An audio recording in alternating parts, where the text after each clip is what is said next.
టాలీవుడ్ లెక్కల మాస్టర్ 'సుకుమార్', 'అల్లు అర్జున్' కాంబినేషన్‌లో రీసెంట్‌గా వచ్చిన 'పుష్ప 2' నార్త్, సౌత్ అన్న తేడా లేకుండా కలెక్షన్ల వర్షం కురిపిస్తుంది. కేవలం 5 రోజుల్లోనే 800 కోట్లకు పైగా వసూళ్లను రాబట్టింది. తొలి వారంలోనే 1000 కోట్లను కొట్టేయాలని అల్లు అర్జున్ అడుగులు వేస్తున్నాడు.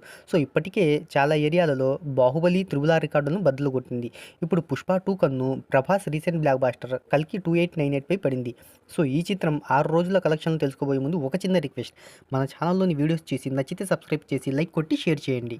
టీజర్, ట్రైలర్, అల్లు అర్జున్ గెటప్స్‌తో భారీ హైప్ తెచ్చుకున్న 'Pushpa 2' theatrical, non theatrical rights అన్నీ కలిపి దాదాపు 1000 కోట్లకు పైగా వ్యాపారం చేసింది 'పుష్ప 2' సినిమా. ఈ చిత్రం 1200 కోట్ల క్రాస్, 620 కోట్ల షేర్ బ్రేక్ ఈవెన్ టార్గెట్‌తో ప్రేక్షకుల ముందుకు దాదాపు 11,000 స్క్రీన్స్‌లో రిలీజ్ అయింది. ఇక ఈ చిత్రం ఆరో రోజు ప్రపంచవ్యాప్తంగా తెలుగు రాష్ట్రాల్లో 12 కోట్లు, హిందీలో 40 కోట్లు, తమిళనాడులో 3 కోట్లు, కన్నడ, మలయాళం, రెస్ట్ ఆఫ్ ఇండియాలో 2 కోట్లు, ఓవర్సీస్‌లో 10 కోట్ల చొప్పున మొత్తంగా 70 కోట్ల గ్రాస్ వసూళ్లను సాధించి 6 రోజుల్లో 'పుష్ప 2' వరల్డ్ వైడ్‌గా 960 కోట్ల కలెక్షన్స్ రాబట్టి 7వ రోజు నాటికే 1000 కోట్ల క్లబ్‌లో చేరనుంది 'పుష్ప 2' మూవీ.